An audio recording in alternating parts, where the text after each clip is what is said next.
Shenanigans. Thanks for joining me. Hope you all have had a wonderful week. The topics for this discussion during this live is pertaining to the ex-cop out of Louisville, Kentucky that has pled guilty in the murder of Breonna Taylor. The Uvalde police chief of schools has been fired. And we're going to talk about Brittney Griner, comments made by basketball superstar LeBron James, another athlete who wants to weigh in on his commentary. And we're going to discuss also Dennis Rodman not going to Russia to try to help in retrieving Miss Griner from prison. Thank you so much for joining me.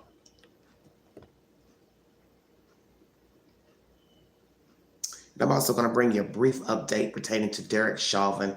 He's been transferred to another facility, and we're going to go with the first story. WHAS 11 is the source. The U.S. Attorney General charged Goodlett, as well as former LMPD detectives Joshua Janes and Brett Hankison and former Sergeant Kyle Meany earlier this month.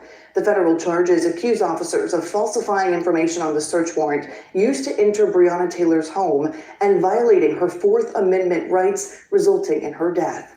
WHAS 11's Isaiah Kim Martinez was inside the courtroom today. Isaiah, what's next for Goodlett after pleading guilty today?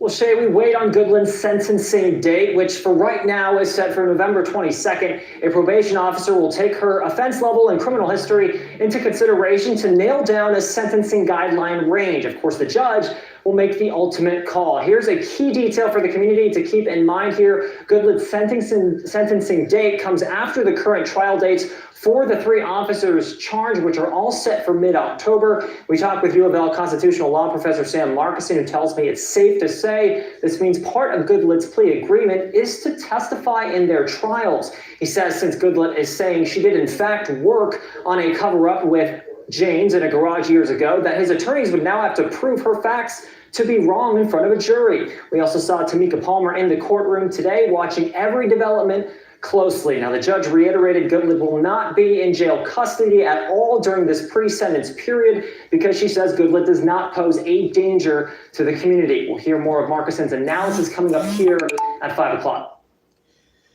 Okay, everybody, thank you for joining me. Let's talk about that for a second. How do you all feel about her being out, walking around? Attorneys feel she's not a threat to the community. Well, you are a threat. You may not be a threat as far as being law enforcement, but you're dirty. You're a dirty human being. Okay, let's go there. You're a dirty human being. You were a threat when you were an officer, most definitely, because the fact that you would go and conspire and falsify documents to get a warrant, a no-knock warrant, to enter into a woman's home under false pretenses and basically lies, hell yeah, you were definitely a threat. Now, as I said, you may not be deemed a threat now because you're not law enforcement.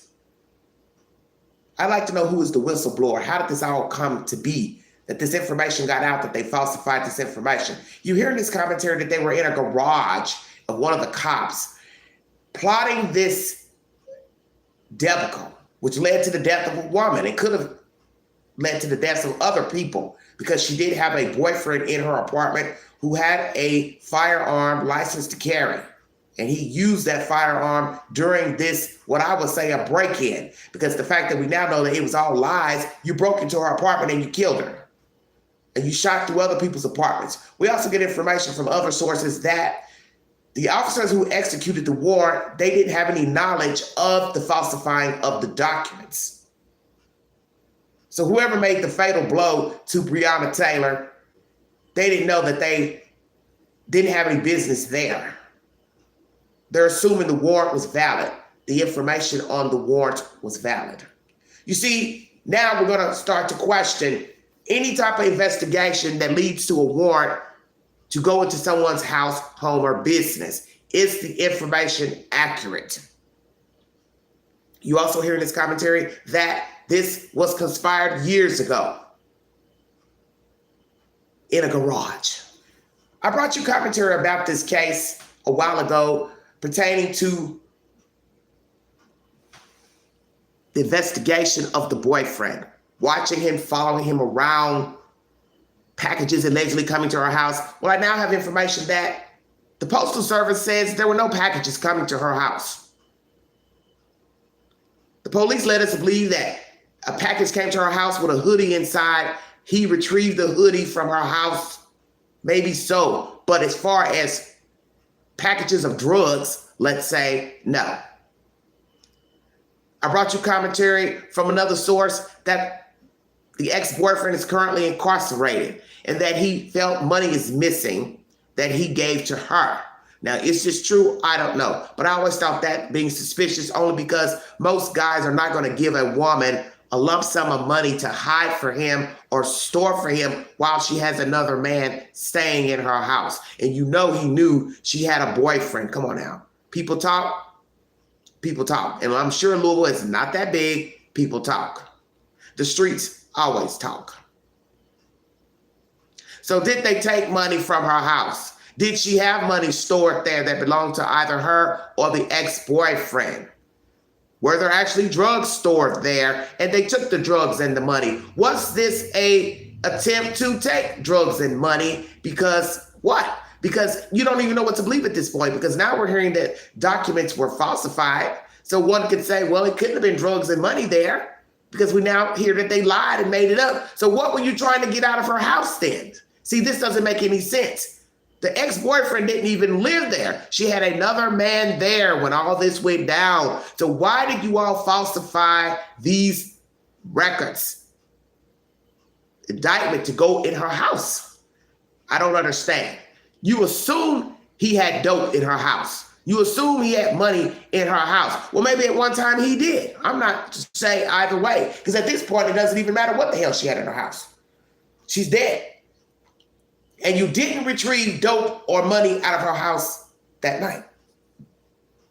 How about that? And the only people that know the true reason for going to her house, what was actually taken from her house that night, are the little dirty minions that were there on the scene and went into her home. The point is, Breonna Taylor is no longer alive because of false documentation and evil-spirited cops, detectives.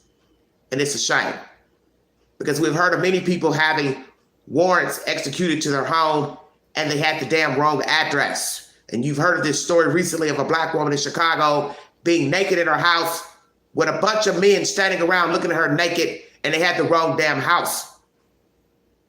Perfect lawsuit. But see, the thing about a lawsuit is you can't sue if you're dead. That would be up to your family to sue.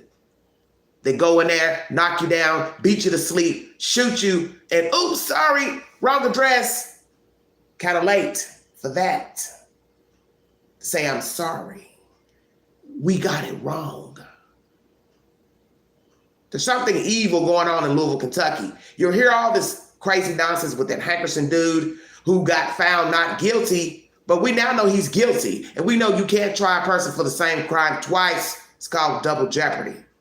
But in the eyes of God, he's guilty of murder because he's a part of this farce to execute the warrant to go in her house. And he's already been to trial. But he's also facing federal lawsuit pertaining to Breonna Taylor. And this information will be revealed. How do these other officers feel about their ex-cohort telling on them? She's now going to be deemed a snitch, testifying to save her own soul. $250,000 fine, pleading guilty for testifying against her friends. 3 to 5 years or so in prison. Is that enough time for her to do when a woman is dead? This girl's dead. She's not coming back. You only get 3 to 5 years for saying, you lied on me, but I'm dead now. $250,000 fine. She'll never be able to pay it off with what? What job she's going to have when she gets out of prison? Stay woke now. And that's if the jury will, or the judge will say, yeah, I'm gonna give her prison time, because we know all about those short sentences. We let them out, good behavior. You see, she's walking around now, free. Free like OJ, all day. Off of the death of an African-American female who was minding her business in her apartment on that fateful night. This shit's gotta stop. This wanting to put us down, Black Americans, like rabid dogs, on assumptions, on innuendos. Because on that fateful night, when they stormed the gate, running up in her house, nothing was found. No drugs, no money. And they all deserve to be in penitentiary for the death of Breonna Taylor. And that's my personal opinion. Because we now know that you lied on documents to secure a warrant to go in her home. Thank you for joining me. It's a cruel world we live in. If you'd like to donate to this great network, $ Big Angie, 129 Cash App. All super chats and stickers are welcome during this live. Thank you all so much for joining me. Go to my channel, you will see a visual investigation pertaining to what happened on that fateful evening, allegedly, how they went in and stormed the gate to her apartment. I've got commentary about Brittney Griner, who's in a Russian prison, and also Uvalde chief, trying to decide which story I want to go with next.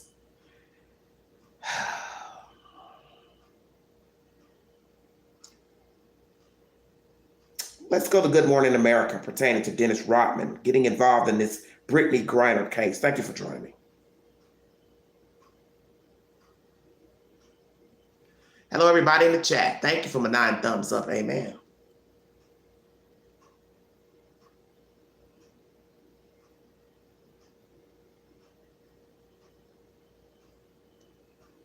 She was found guilty on those drugs charges and now faces 9 years in. Dennis Rodman announcing he's planning to travel to Russia to help secure the release of WNBA star Brittney Griner, but the Biden administration openly discouraging him from going. Our foreign correspondent James Longman has more. James, good morning.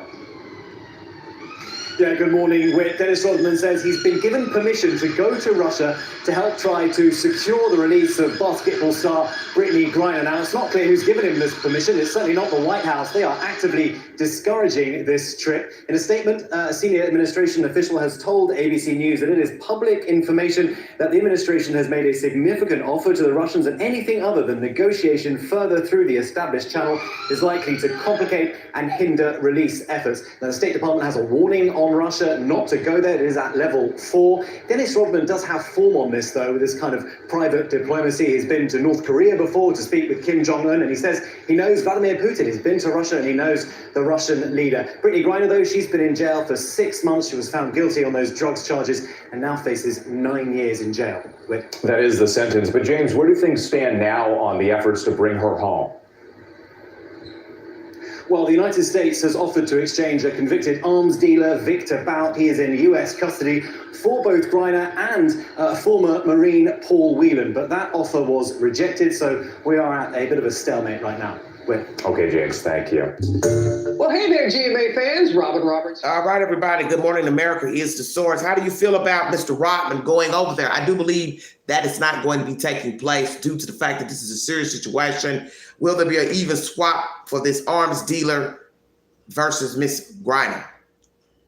My understanding, she was putting her vapes or whatever, smoking tools in haste in her suitcase, didn't think about it. Some people made commentary that she shouldn't have been over there because of Russia's disposition with the Ukraine and America. But as I've said, the women don't make a lot of money playing in the WNBA. Most of you know this, as their counterparts, their male counterparts. Should that change, the women get paid more money to play so they don't have to go overseas in war-torn places, or let's say what's the word I'm looking for? Crazy ass countries with dictatorship. How about that? How about that? Hello, Mr. Hunter. Thank you for joining me. But that's the reason why she's over there. She had to make money to feed herself, feed her family. She has a family, she has a wife, so she has bills to pay. And she's not making a lot of money, so that's why she was over there. And some of you may feel like she shouldn't have been over there in Russia, but it was her choice to go there to play because she is an athlete. And we have many athletes that travel abroad to play sports such as basketball. I'm going to bring you more commentary pertaining to Brittney Griner. We're going to dig deep into this mess that she's gotten herself into by being over there and having those products in her luggage.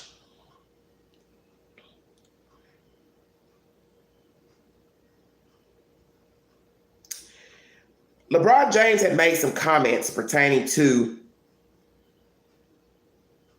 Miss Griner. We're going to go with The View first on their commentary, and then we're going to go take a dive into the commentary.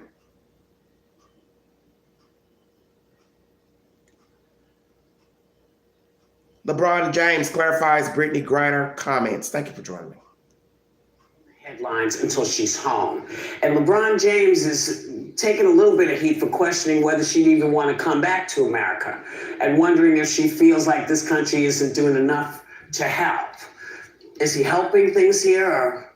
Well, he's cleared it up a little bit, and he said he loves this country, and he was just sort of empathizing with her situation. And I just want to say, Whoopi and I have spoken to the White House about this, and I spoke to the White House on Friday, and the White House is doing a lot of work to try to get her back.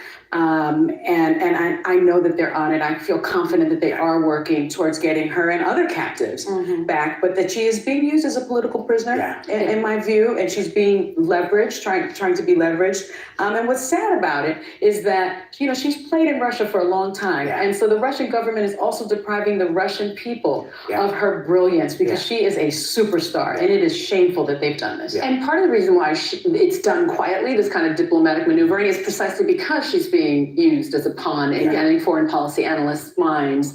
And yet the other part of the whole reason why she was playing in Russia is the pay equity question of women in the WNBA not being paid. That's why she plays in Russia. So it actually raises a lot of other issues that LeBron was trying to raise in that sort of misspoken state. LeBron, next time, come and talk to us, because I know people want to hear what you have to say, and maybe we can help you put it in a better light than came up. Exactly. And it is correct. She is a political prisoner right now. And I worked on some of these issues in the previous administration. I'm certain the State Department is working around the clock to try to negotiate the release. But it's hard. We are in a situation where Russia is so isolated. They are at war with Ukraine. They're at war with our allies. And she's kind of fallen into the mix. And we can't, even just talking about her name, keeping it at the forefront is really important. It keeps the pressure up. And to let people know that we are thinking of her, we'll put it in your mind at some point. Maybe you're having a conversation with somebody and she comes up in your conversation.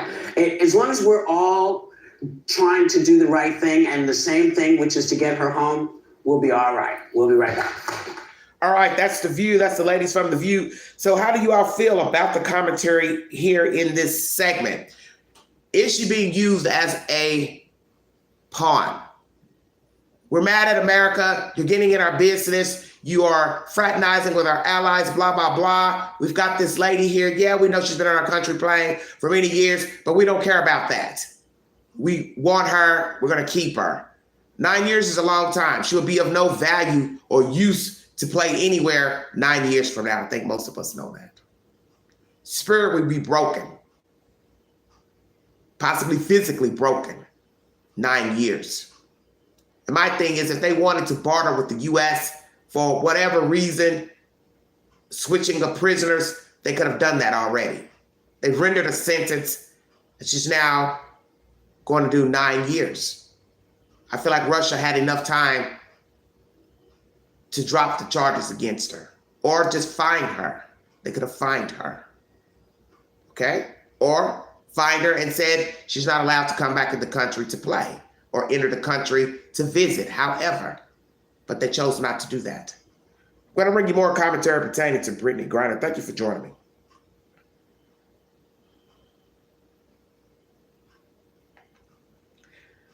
Get more words pertaining to this crazy nonsense. Okay. An athlete has something he wants to say to LeBron James. Lord have mercy. What a mess. Fox News is the source. Enes Kanter Freedom has a message for billionaire LeBron James. Fox News is the source.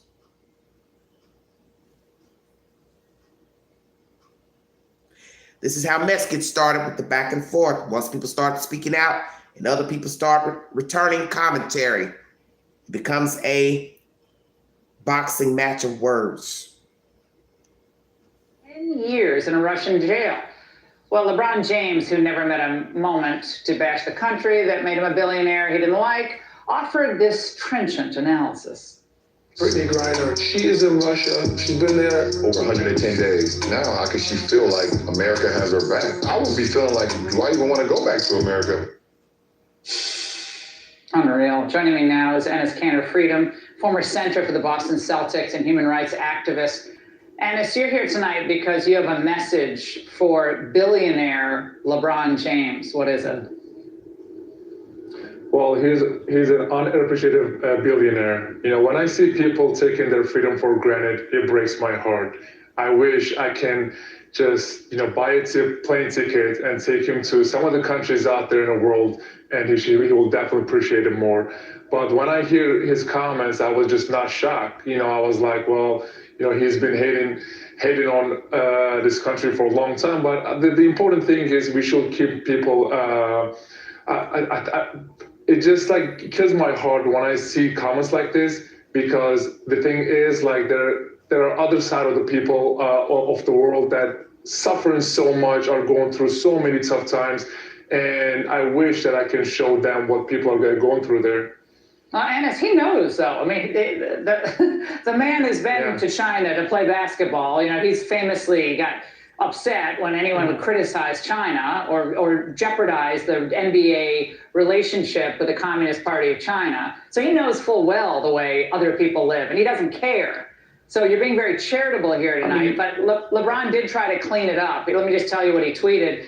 He said, my comments weren't knocking our beautiful country. I was simply saying how Griner's probably feeling emotionally, along with so many other emotions. Long story short, hashtag bring her home.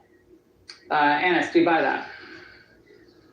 First of all, everybody knows that it's a walk back. After he's, get a lot of backlashes on social media, obviously his PR team tried to clean it up, but it's not going to work, And he needs to understand, Brittney Griner wrote a letter to President Biden, and actually President Biden, wrote a letter back to her after she was considering not to play the national anthem rest of the year of WNBA season. I think people need to understand what's going on. And LeBron James, he earned his money in this country. He earned his respect. He earned his fame. This country gives you everything that you own, and you're an unappreciative billionaire, and that is unacceptable. And as a writer at Deadspin came after you tonight saying, Enes Freedom has a lot of nerve. He was critical of LeBron James when he could have been Brittney Griner. Or worse. The piece goes on. Your native country, Turkey, revoked your passport for speaking out against their dictator. Wow. And you were stuck overseas with no way back to America. I truly shudder to think what would have happened had the Turkish government gotten its hands on you. That's true now. And it's that is hardly true. Worthy response, but it's actually so stupid that it's funny. Your response. Oh my God, I lost my career just because I stand up for the things that I believe in. I actually lost my family. Last time I saw my family was back in 2015 because I was speaking about some of the problems were happening in Turkey. So I did pay the price. We always say, don't just talk about it, be about it. I think, tweeting about it is fine and giving interviews is fine. But what kind of sacrifices that you're making? When you call yourself a human rights activist, social justice warrior and stuff, right? You cannot be going out there and signing a deal with this hypocrite companies like Nike when, your shoes are being literally made by slaves in China. That is unacceptable. So I did pay the price. What about LeBron? Well, when you think about some of your former fellow players, I imagine there's a diversity of thought about all of these issues, yet people are afraid to speak out, aren't they? Oh my God, yes. Yes, I'm free. I remember first time I started to speak out about, the problems that are happening in China. One of my teammates walked up to me in a locker room and said, this is your last year in the league, right? You are not going to play basketball after this year. It's over for you. And I was really shocked. I'm like, what are you talking about? He's like, when you criticize China and you're an NBA player, when you criticize Nike, you are not going to get another job after this. But I was very sad. I actually try to reach out to so many other NBA players, and not just an NBA, other organizations, associations, even the Olympians, because it was right before the Beijing Olympics. I'm like, listen, there's a genocide happening while we are dribbling the basketball here in America. Please join me. Let's make this a movement. Well, what they said broke my heart. They said, listen, man, I think what you're doing is so courageous. We love you. We support you. We just cannot do it out loud. And I asked them, what do you mean? They said, well, we have shoe deals, endorsement deals, we have jersey sales, we want to get another next paycheck. And I asked them one simple question. Put yourself in their shoes. If your mother, if your sister, or if your daughter was in those concentration camps in China getting tortured and raped every day, would you still pick money over your morals? No answer. And it's a shame. We need to hold these athletes accountable because they have a huge platform to talk about whatever they want to talk about. They have a huge platform to inspire millions of kids out there, but they're literally picking money over their morals and principles and values. And as the globalists all stick together, they're all protecting China. When's the last time we had that Hollywood blockbuster about Mao come out? That's never going to be made. So, and we really appreciate your speaking out and your courage, continued courage on this and so many other issues. Thank you. Hey, Sean Hannity here. All right, everybody, that's Enes Kanter. Let me talk to Mr. Kanter for a minute because he seems to be a bit blind. I'm going to go with the China first because everybody needs to hear this. Everything that we buy is basically from China. Let me school you on something. Every little thing you bought, from a toaster to a blender, the silverware, the light bulbs, your clothes, your shoes, is made in China. So if you're going to cry about Nike, you're going to cry about every damn thing that's in your house, in your apartment, in your condo.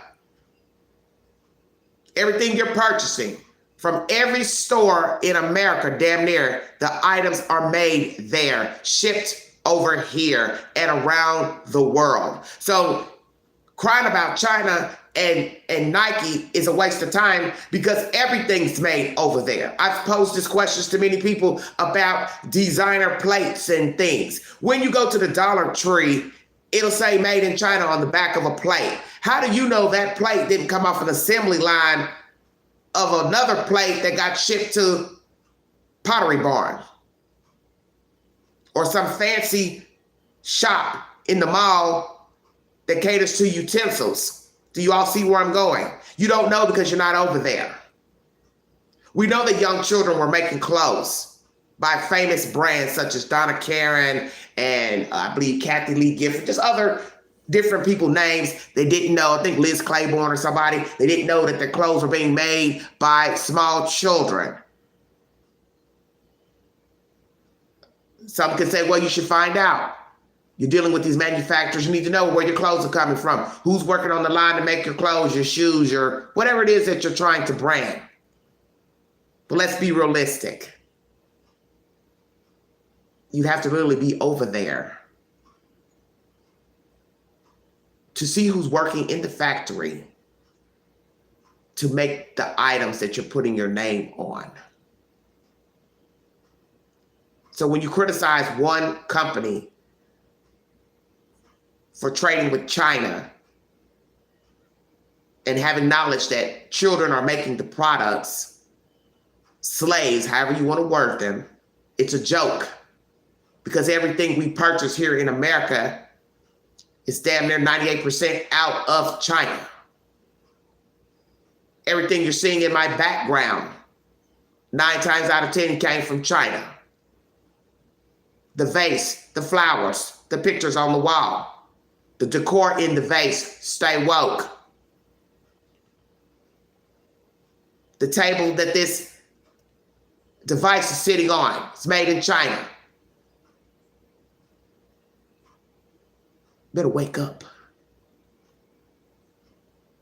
Everything you buy comes from over there, damn near, unless it's furniture, handcrafted furniture. Usually that's made here stateside, coming out of possibly North Carolina. But everything else is from over there. As far as him backtracking his words, LeBron, well, he was speaking his opinion, and he was speaking from an opinion that he thought she may be feeling. That the woman may feel abandoned by the U.S. Maybe she does feel abandoned. How could she not feel abandoned? I don't think that's being racial by saying she feels abandoned or down in the U.S. She is an American citizen. Yes, she chose to play over there. That was her choice. But she's not the only person that's played abroad. So then you be throwing daggers at everybody, because everybody has traveled overseas at some point, whether they were an athlete or not. She just made a mistake by putting those damn products in her luggage and probably didn't think about it. Probably didn't think about it.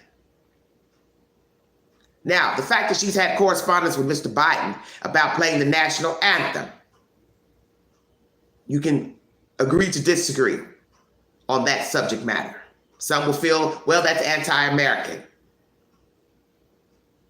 And Biden doesn't have any jurisdiction over pro games and how they facilitate the games and what they will do in the stadiums. And I don't think we want the government intervening in how pro games are regulated. LeBron speaks from being a black man in his country, Mr. Freedom, since you know so much. He speaks from being a black man living in a world where he's been afforded an opportunity to play ball because he had a talent, has a talent. But it doesn't mean that one day walking down the street, he can't be profiled. He can't be profiled because we know he can. And you don't understand that. And yes, there's a price for speaking out. Anytime a black person speaks out about the injustices in this country, they're always deemed un-American, anti-American. Why must I be an anti-American to tell you I don't like the way we're being treated as black Americans here in this country? That's what LeBron is speaking from.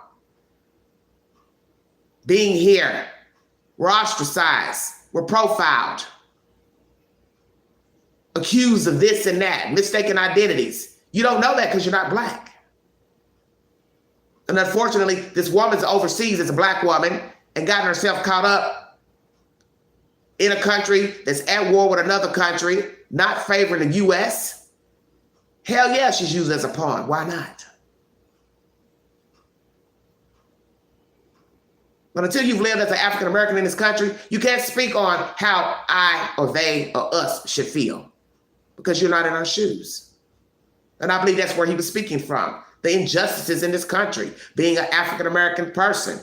And now I'm playing across seas trying to make money to feed myself, and now I can't even get back home. So she probably is feeling some type of way. And the fact that she wrote Mr. Biden and told him not to play the national anthem, I think what he said was speaking the truth. That is how she feels. You just didn't like the fact that he said it. That's how she's possibly feeling. I think it's obvious that's how she's feeling. She feels abandoned. Why would she not feel abandoned? And you're entitled to believe that she was wrong for putting the cartridges in her luggage or whatever. It's your opinion. But it didn't have to be a prison sentence. That was going too far. And I do believe she is being used as a pawn. She's being used as a statement to say, we can do whatever we want with your U.S. citizens. And the fact that she's traveled to this country before, many times playing ball, she hasn't been a problem over there or breaking the law over there. Why would you deem this necessary to give her a 9-year sentence? Yes, it's extreme. It's very extreme. I don't tell people where they can and can't go. I personally am not going to go to a third world country where I know they're at war. But she's an athlete. This was her choice to play over there. And the fact that she's played over there years before shows she had a good rapport with her team, her business, and to play in that country. It's not like she just woke up and decided, oh, I'm going to go to Russia and play, even though I know they're at war with the Ukraine. Most people would probably say, no, I don't think you should go over there. But she's been there before, so I guess she didn't give it a thought. One would say, why would she? She's been going over there. She just made a mistake by putting those things in her luggage. Some may say she intentionally put them in there. I don't know because I'm not Brittney. I can't say. And is she angry? Of course she's angry because she's in a foreign country and now in prison, a country that she's been visiting, spending money in. So hell yeah, she feels betrayed by the Russian government and she feels betrayed by her own country. But we know we can't just go over there and get her out of there.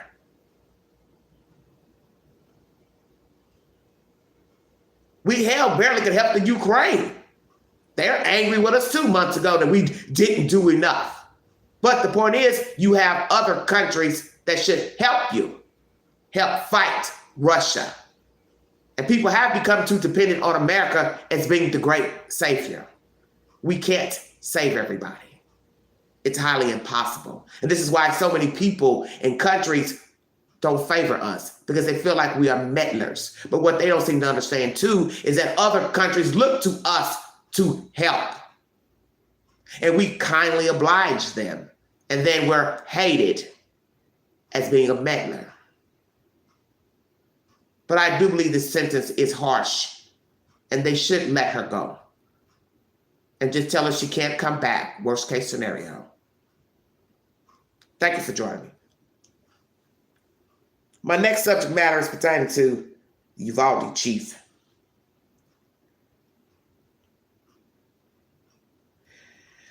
What a mess.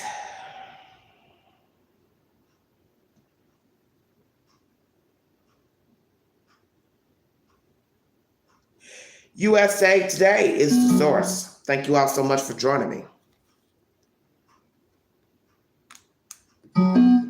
Sorry about that. Bluetooth connected.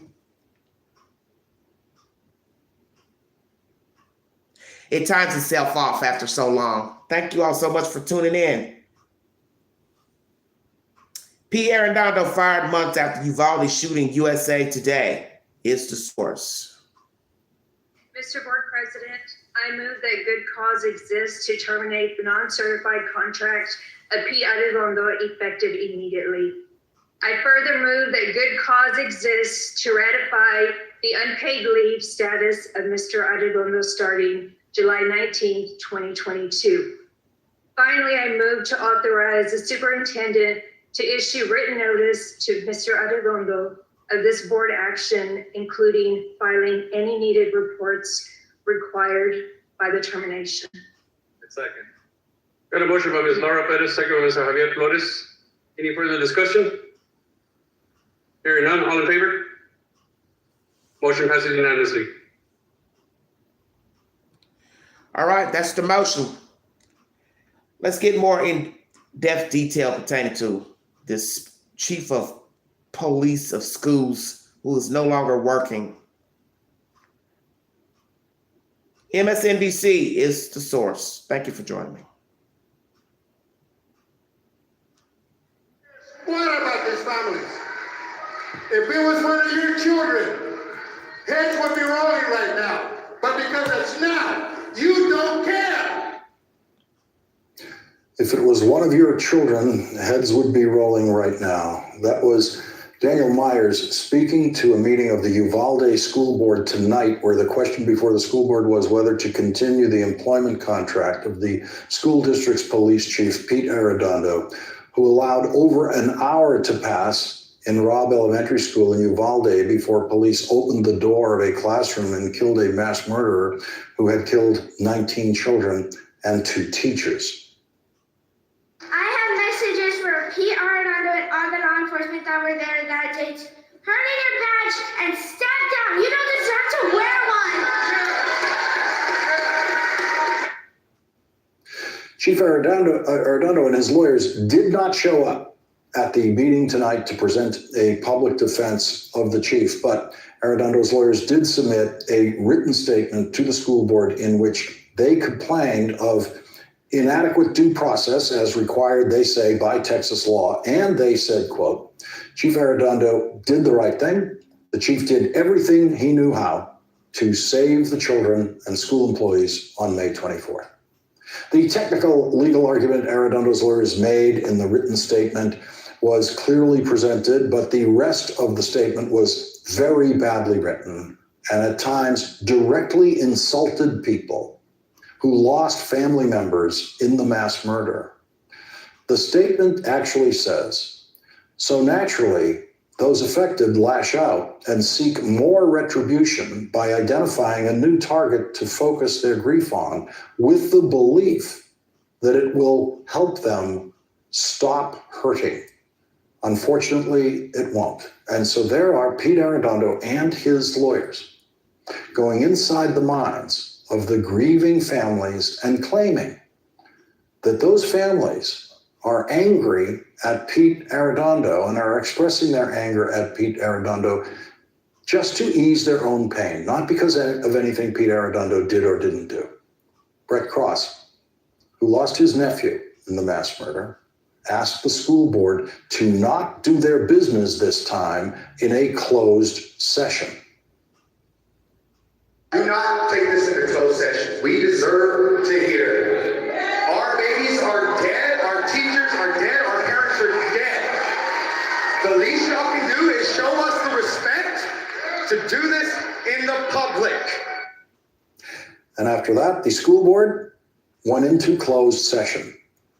When they came out of that closed session, this happened.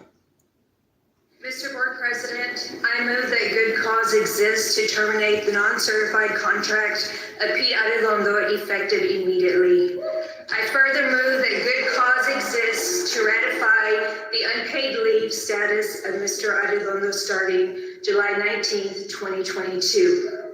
Finally, I move to authorize the superintendent to issue written notice to Mr. Arredondo of this board action, including filing any needed reports required by the termination. A second. Got a motion by Ms. Laura Perez, second by Mr. Javier Flores. Any further discussion? Hearing none, all in favor? Motion passes unanimously. Item number 5, adjournment. Mr. Board President, I make a motion that we adjourn. Second. Got a motion by Ms. Laura Perez, second by Ms. Javier Flores. We stand adjourned. Thank you. Have a good night.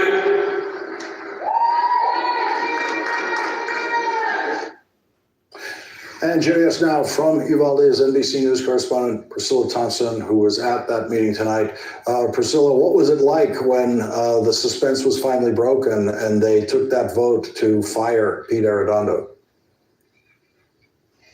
Yeah, Lawrence, you saw it there with the crowd erupting in applause and cheers. This is something that many people in this community have been waiting on for 3 months, and finally it coming tonight with the board finding that there is in fact good cause to terminate Chief Arredondo or former Chief Arredondo's contract effective immediately. And this was a very tense meeting. It began with around a handful of community members stepping to that microphone and sharing some of those very impassioned speeches that you heard, calling for transparency and accountability. They did not want this to happen behind closed doors, but the board said that because this was a personnel matter, they were required to do it behind closed doors, and they also wanted to consult with the school board's attorneys on this issue. And so they were in that closed door meeting for more than an hour, during which you could feel the tension in the room steadily rising as people continued to get up and go to the microphone and share their frustrations. At one point, a community member even saying,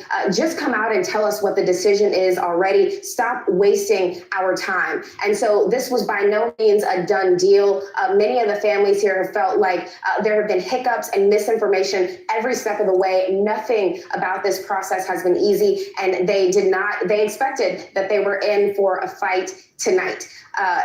As for Chief Arredondo, he did not attend in person. His attorney, of course, releasing that 17-page statement calling for his reinstatement and also calling for back pay and benefits. That obviously did not happen tonight. Many of the families are calling this a victory for the victims, the families, and also this community. Lawrence?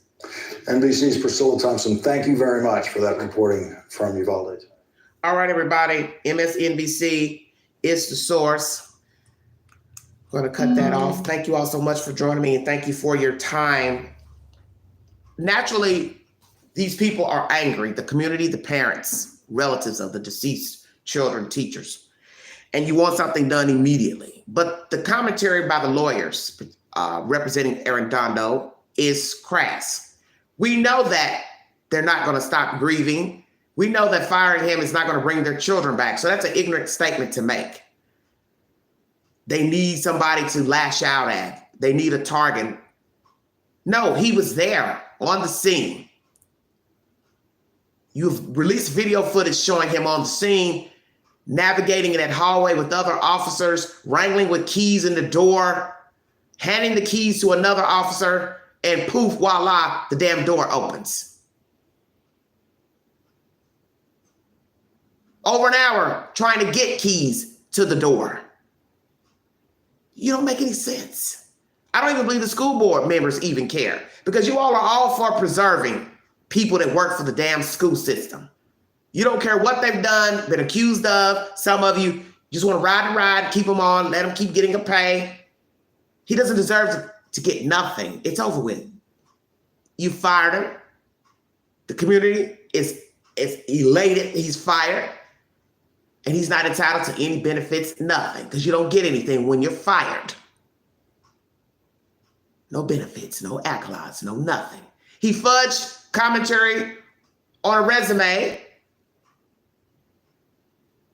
of a shooting or standoff that happened at another school district or whatever. And that came out recently. I brought you commentary pertaining to that. It was a group effort, not Pete Arredondo alone.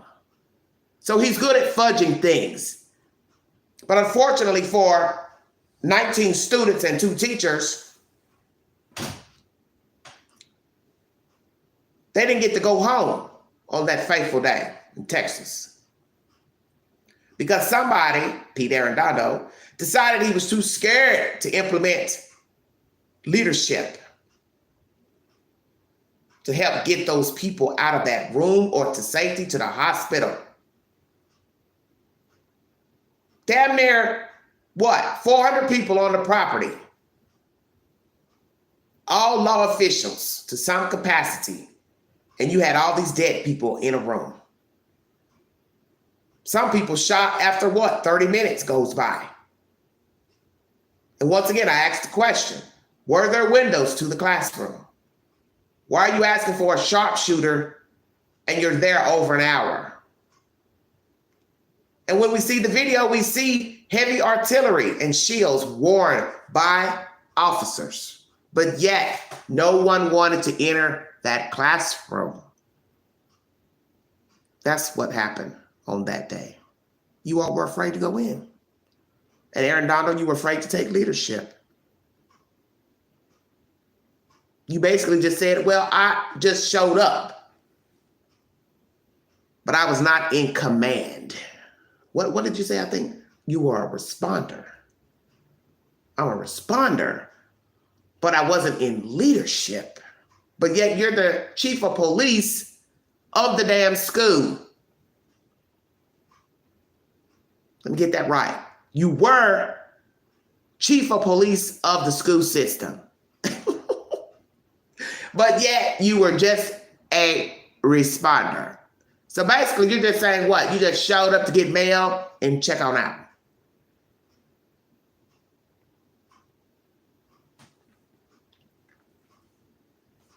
Absolutely ridiculous. Absolutely ridiculous. 400 people damn near on the property, and they're just standing outside watching and looking and lurking. You also see a Caucasian male in heavy artillery standing outside the door, talking to one of his other fellow officers saying, "What are we doing here?" Now ask yourself why that man standing outside the door with a heavy gun, he's asking the question, because they've got it on tape, on body cam. What are we doing here? Now, why would he say that? What are we doing here? Why are we here? Because he had to know there were other officers in the building, and we don't even really know the time when he made that comment. 20 minutes in, 30 minutes in, 50 minutes in, 60 minutes in. Maybe he realized we've been out here a while. Why hasn't anyone stormed the gate? That's why he said that. Because he's probably been standing out there too damn long, realizing there are too many people in the school that are officers with heavy artillery, and they should have entered the damn classroom already. I have no sympathy for Arredondo because he has downplayed his role from start to finish on that fateful day. And the crass comments made by his lawyers pertaining to the families wanting somebody to lash out at. Yeah, in certain instances, people do want somebody to blame. Why would they not? The children are dead. The teachers are dead. Somebody's mother didn't come home. Somebody's sister didn't come home. Somebody's child didn't come home. So hell yeah, they're angry. They want somebody to blame. Because when you look at all those people standing out there on the damn property, and you had God knows how many were actually in the hallway. I don't even have an actual count at this moment. Hell yeah, they're angry.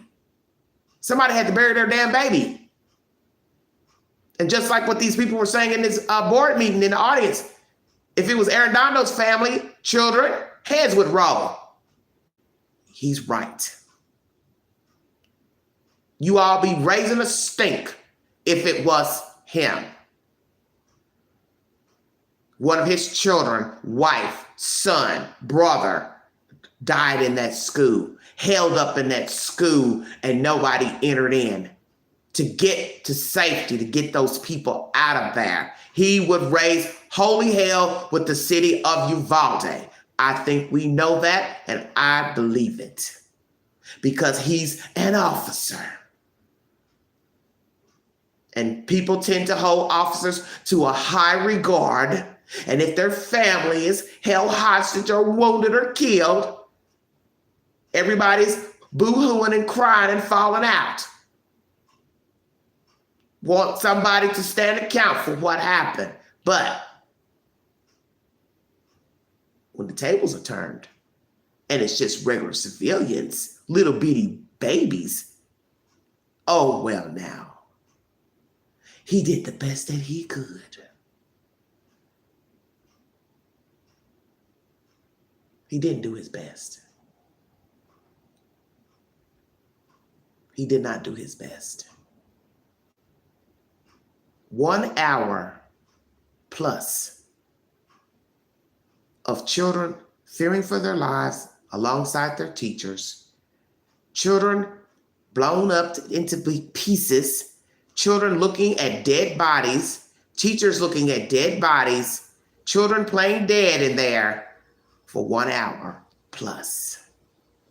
While you are sitting out there in the hallway, scared to enter the damn classroom. And I get it. I probably would be just as scared. But you were not the child and teacher sitting in that classroom praying for a savior. Bleeding to death, holding on to life. Possibly some could have been alive, but we will never know. Playing dead, smearing blood on your face so the killer will walk by you and not shoot you. You weren't in that room. You were not there.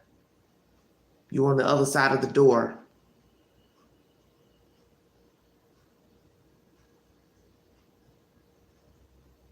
You were on the other side of the door. I can't imagine being a child, a small child, fearing for my life in a room with a man hovering over with heavy artillery. Teachers fearing for their children, fearing for their own lives, wondering if they're ever going to walk out of that classroom to their families, if they're going to ever see their children again.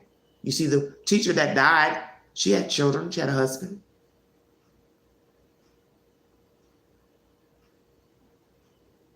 You don't know what it's like because you weren't in that classroom. And despite the fact that you have now been fired, Pete Arredondo, you still have your life. You still get to live and breathe. Shamefully, yes. Ostracized, yes. But you still have life. And at some point down the road, we won't be talking about Uvalde. The people will quietly move on in the world, and you'll still have your freedom to roam. Perhaps, if they don't bring charges against you. But the one thing you will have, that's breath in you. Your wife will have a husband. Your children will have a father. So you should consider yourself very fortunate that you're alive, despite not having your job anymore. You have the one luxury 19 students and 2 teachers, they do not have. You have breath in you.